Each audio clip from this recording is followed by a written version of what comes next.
Ya, halo semua. Balik lagi pada kesempatan kali ini saya akan membawakan review dari Shanling UP5. Sebelum reviewnya dimulai, disclaimer dulu. Shanling UP5 ini nggak ada yang mensponsorin. Dengan kata lain, ini dibeli dengan uang saya sendiri dan merupakan opini pribadi saya terhadap barang ini. Yuk kita mulai reviewnya. Untuk kelengkapan dan aksesorisnya ada di video unboxingnya. Yuk, saya mulai dari si fisiknya. Ini Shanling UP5 yang saya selalu dipakein letter case-nya. Ini letter case-nya dulu saya bahas nih, agak annoying dan sedikit berbahaya sebenarnya. Ini annoyingnya kenapa? Ini dia buat modelnya untuk di-clip di si belt. Nih kalau misalkan kalian nggak pakai sabuk atau ikat pinggang nih, ditaruh di meja tuh jadi ya begitulah. Yang kedua, saya bilang tadi agak berbahayanya kenapa? Ini sebenarnya mungkin di unit saya aja tuh, ya langsung turun dia. Ini dia nggak snug fit ya. Agak sedikit loose fittingnya sebenarnya si letter case-nya. Tapi saya cek di si forum Headfy-nya malah banyak orang yang komplain ini letter case-nya sempit banget. Ini mungkin QC dari letter case-nya nggak begitu konsisten. Yang saya punya malah kendor, yang orang lain punya kencang banget sampai susah dikeluarinnya. Ini jujur aja saya sendiri hampir ngejatohin UP5 ini karena megangnya kebalik ya, harusnya gini nih, ini di atas. Saya pegang gini. Lagi posisi di parkiran motor nih ya. Bayangkan kalau ini untungnya ketahan sama volume wheel-nya. Kalau nggak ketahan udah bye-bye UP5 ya. Oke, kita bahasnya langsung ke si fisik dari UP5-nya. Nih, untungnya dia nyangkut si volume wheel-nya. Coba ya, saya buka.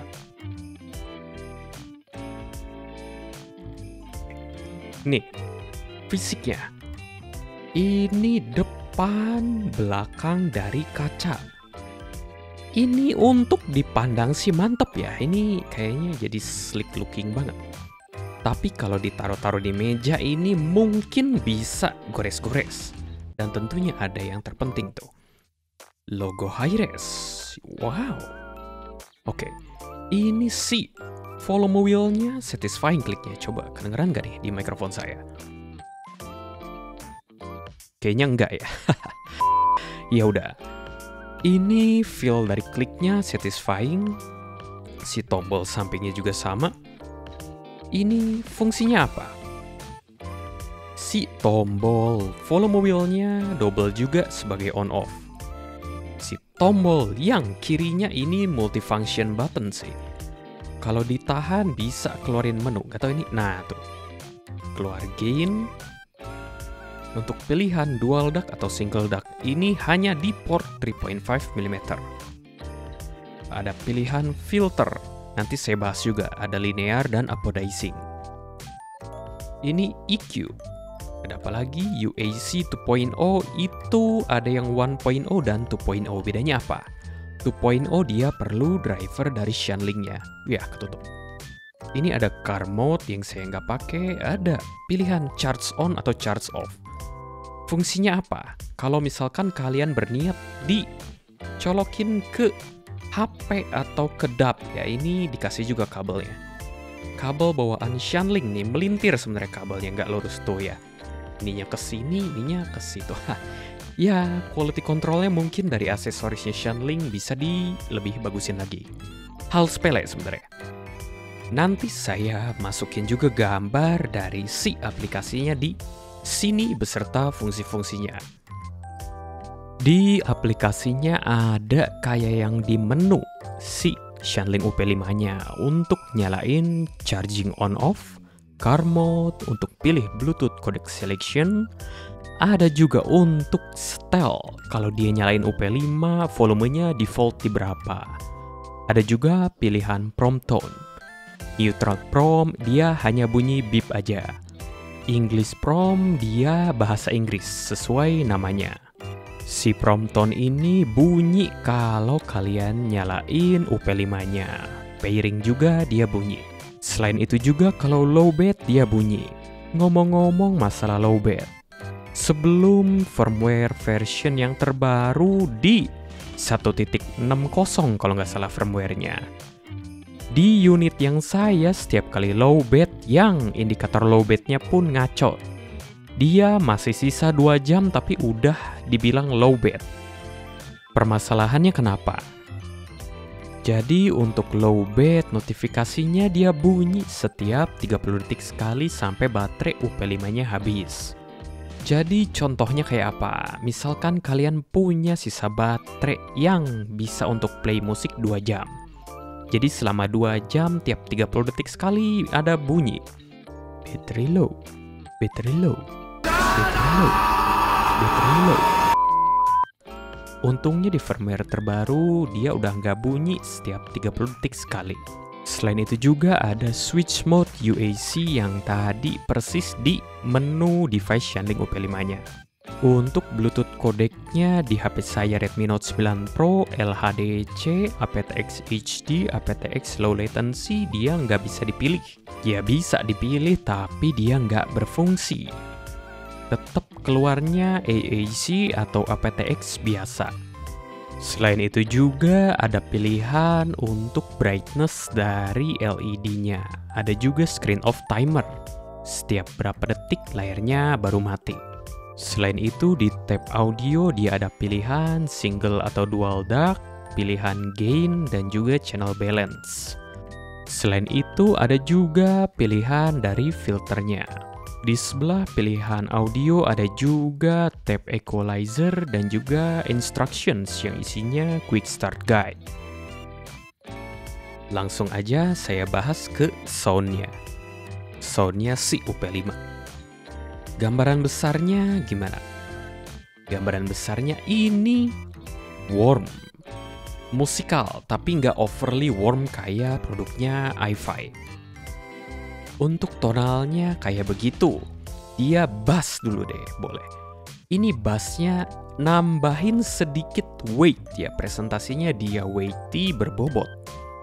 Kalau dicolokin kayak contohnya Moondrop S8 saya dicolokin ke sini, dia pembawaannya nggak cuman bassnya sih, mid-range-nya juga dia agak nambahin berbobot, lebih berbody.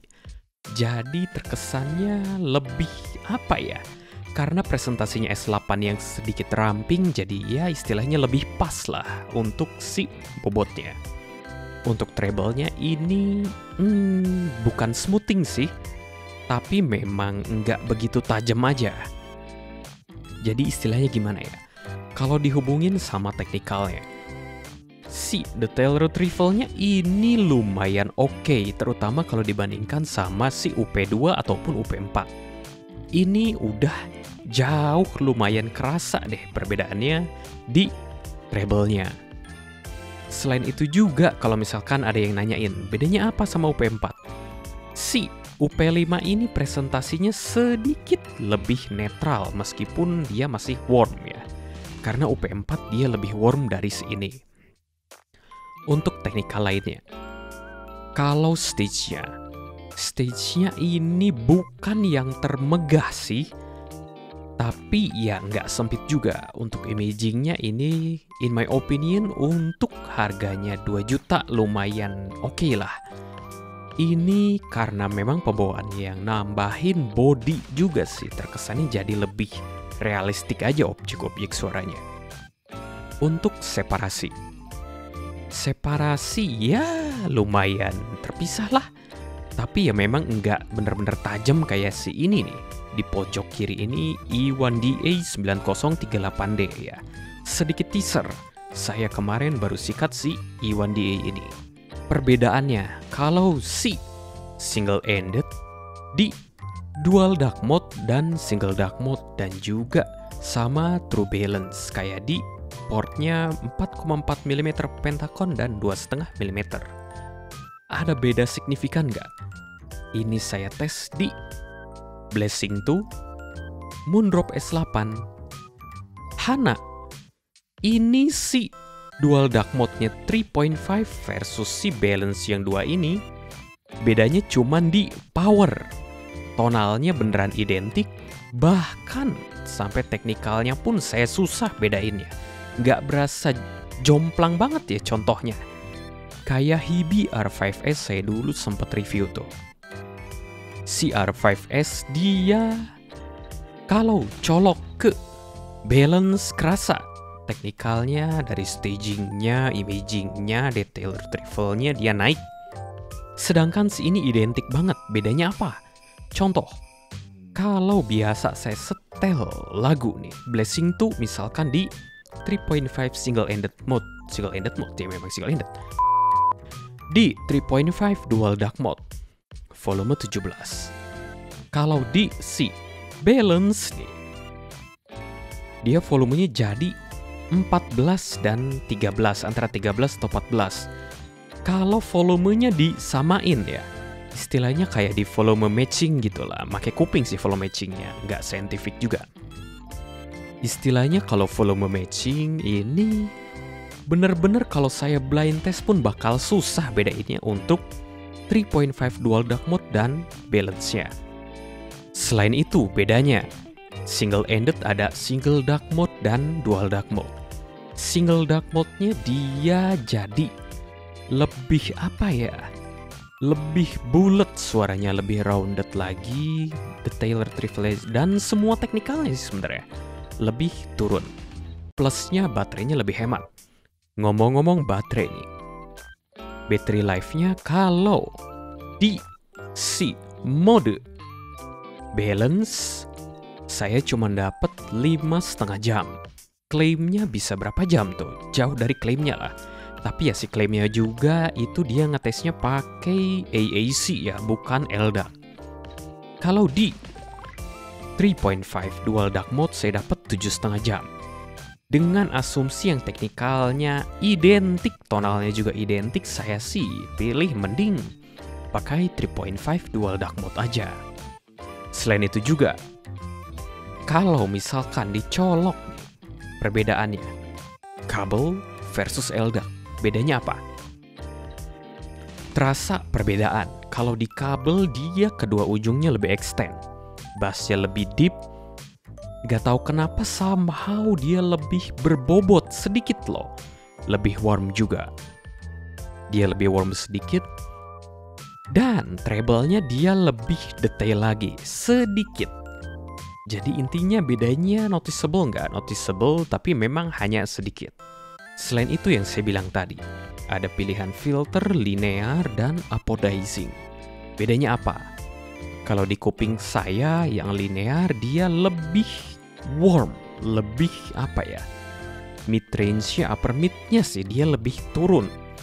Presentasinya terkesan lebih berbobot. Kalau di yang apodizing dia lebih ngecering. Istilahnya malah jadi kayak sedikit ke arah V-shape ya.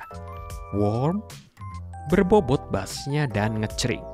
Paling itu aja. Nggak tahu bener, nggak tahu, cuman placebo sugesti aja. Komparasinya kalian tanyain aja langsung di kolom komentar. Kalau komentarnya masuk notifikasinya pasti saya jawab. Mungkin segini aja reviewnya dari si UP5. Sebelum ending, seperti biasa, selalu patuhi prokes supaya pandemi ini cepat selesai. Selain itu juga seperti biasa, jangan lupa untuk makan, minum yang cukup, mandi supaya tidak bau, tidur yang cukup, jangan begadang terus, dan sering-sering berjemur dan olahraga. Jaga kesehatan kalian. Sekian dari saya, terima kasih udah mampir. Bye-bye.